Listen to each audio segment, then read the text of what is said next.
Magnificent.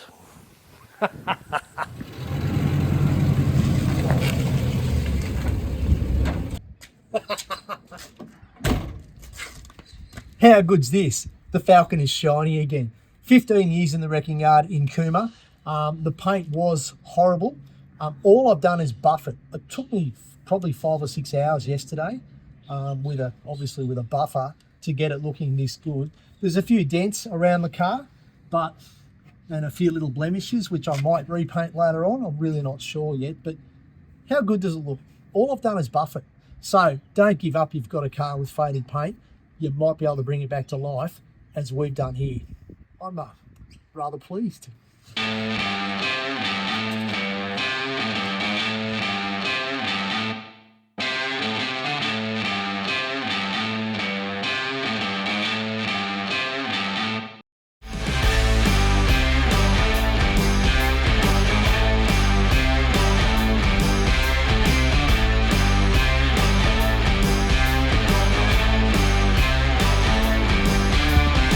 Yeah, look, most of yesterday doing this, as I said earlier, but I can't believe it. It's come up so nice. I haven't polished it yet. All I've done is buff it, but I'm actually thinking about getting one of those paintless dent doctor dudes to come around and take out some of these other little blemishes in the paint panels on this car.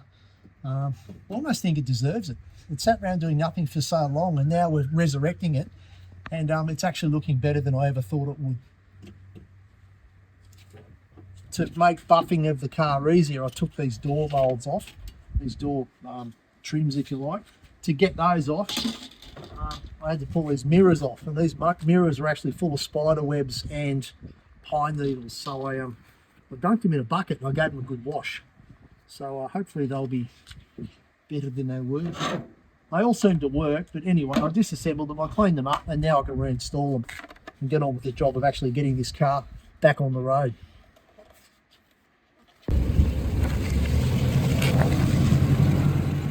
Well, as you can see, my hair's long again. This car's been here for a little while now. We have mentioned before that we're turning this car into a charity trek car, an Outback trek car. So we want to show you guys and girls some of the things that we've done and some of the things that we're doing to make it into a really good Outback tourer.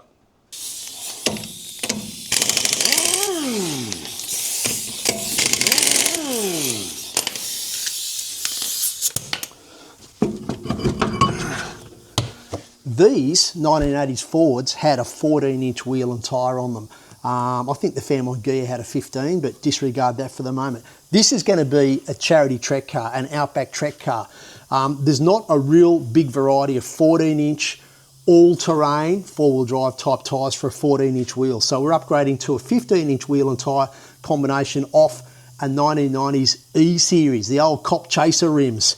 Anyway, being a charity trek car, we've also lifted the ride height, raised the ride height, thanks to these Lovells springs. These springs were actually developed by Lovells to suit these charity trek Falcons. They're a stiffer rate and they're a taller ride height, which gives the car extra ground clearance for rough Outback roads. So there you go. I wonder what the size difference is. Let's have a look. I've never really... There we go, there is a bit of a difference there. Now that's going to affect the gearing a little bit. I have thought about changing the differential ratio of this car to make it a little bit more responsive when it's loaded up with 3 blokes and some beers. Anyway, that's an E-Series, that's an ED, EF, EL 15-inch wheel, 15x6 from memory, and we've got these terrific Bridgestone Jeweler all-terrains on them in a... What size was it? 205, 70, 15. That was actually the size that we used on the long reach Outback utes, I think. Anyway, it's all going to work.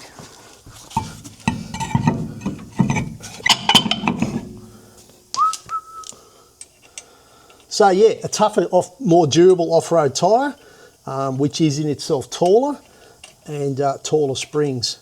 Now, I haven't actually settled on dampers yet. The car has standard dampers in it for now. There are a variety of dampers available for these Fords. such as Bilsteins, Coney adjustables, that sort of stuff. I haven't quite made a decision there yet, but I'll keep you informed, of course.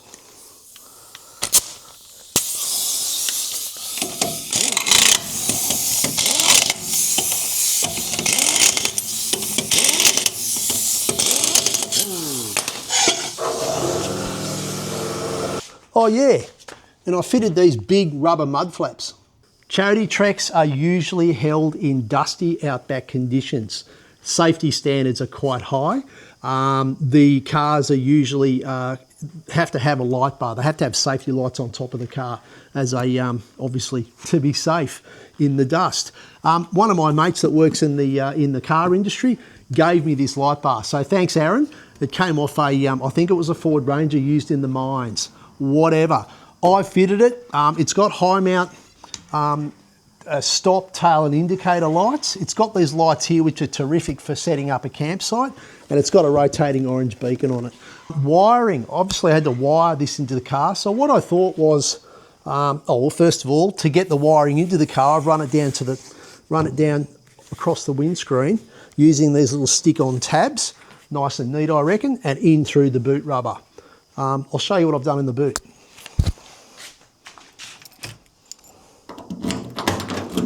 Okay, to make the lights work, what I did is I set up a trailer socket inside the boot.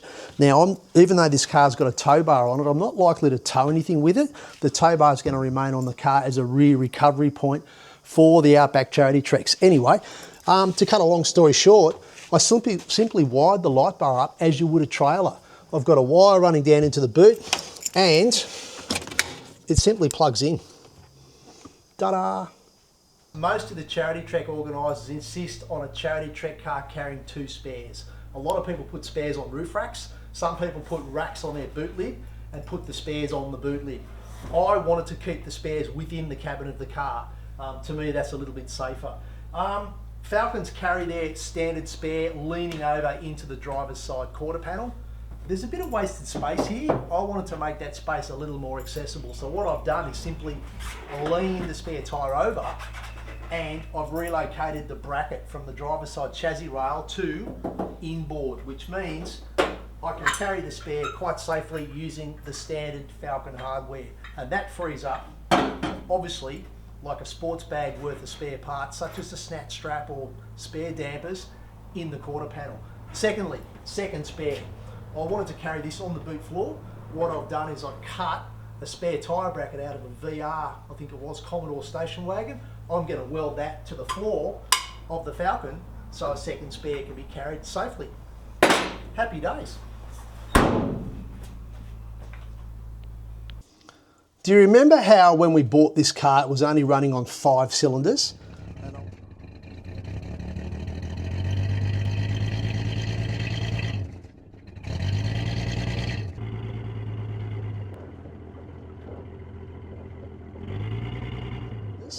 And I thought that with a set of spark plugs and a set of leads, perhaps it was going to come back to life. Well, it didn't. Unfortunately, one of the bores, one of the cylinders in this engine, in the original engine was stuffed. So I had to fit a second-hand short motor. I simply lifted the head off the original motor with the carby and everything on it. I just craned it up out of the way and I slid another short motor underneath it. Condition unknown, but it seems to run okay. What else have I done under here? I fitted in that process, I fitted all new radiator coolant hoses. I fitted all new heater hoses. Pretty much every piece of rubber in the coolant system has been replaced. What else did I do? New water pump. That's always a good idea. It's much better to do that now than out in the middle of the Outback. The radiator came up pretty good. I just gave that a quick flush. What else? Oh yeah, and while I was here, or while I was under the bonnet, I've actually fitted the extra power cable through to the back of the car to run the overhead lights and a few other bits and pieces. So yeah, a little bit disappointing the original engine's gone, but hey, it's just a charity trek car. Doesn't have to be numbers matching. Another thing I did based on my experience with Outback treks is I relocated the fuel filter. I installed it higher up in the Ford's engine bay. That's because sometimes you pick up bad batches of fuel in the Outback, and yeah, it's a fuel filter is something you want to be checking often and in fact replacing often. The other thing I've done under the car is I've protected the original fuel line with a piece of garden hose actually. That's to stop the fuel line becoming damaged by Outback, the stones being flung up from the tyres on Outback gravel roads. There's one more thing that I really want to do here under the bonnet, and that is get the air conditioning working again.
When we found this car at Flynn's Wreckers in Cooma several years ago now, it actually had a spare seat sitting on the original back seat. That spare seat was this Fairlane seat with the headrests in it and a little bit more ornate trim.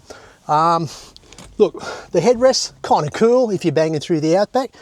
The advantage of using this Fairlane seat for me was the fact that it's got this line here, which I could actually abbreviate the seat to and then wrap the cloth underneath. And the reason I wanted to chop down the back seat is because I wanted to fit a fridge in the back seat for icy cold beverages each afternoon when you're on a charity trek.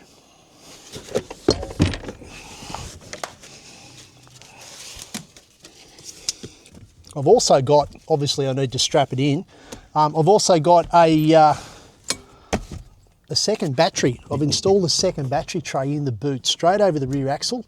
I've wired it to the engine bay with a circuit breaker. It's all fused, but yeah, that battery will help to run the fridge overnight when we're at camp in the Outback. So there you go.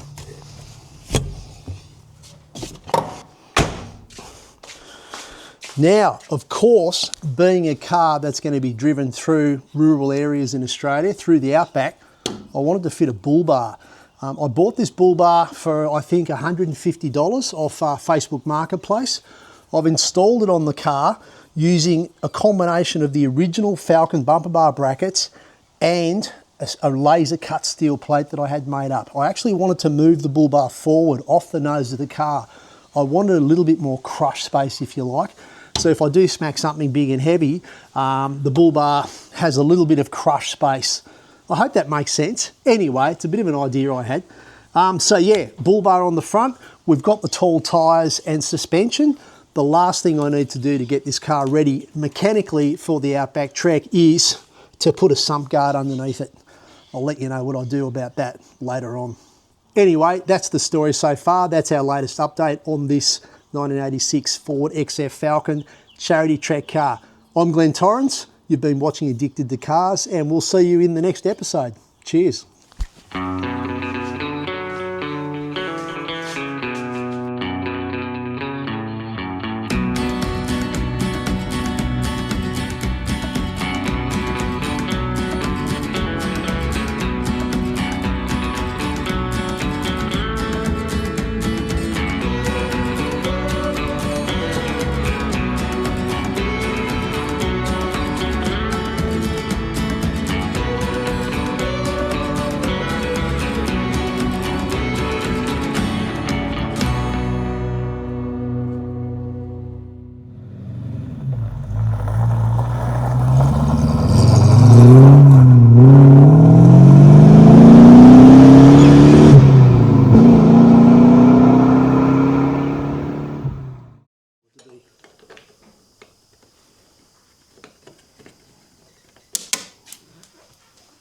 There's something not right here.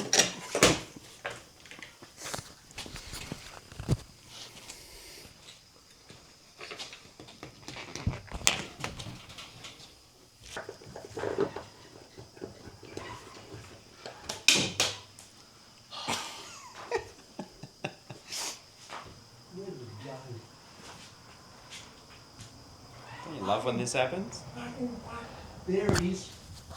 I found it. We'll start all that again. No, that's all right.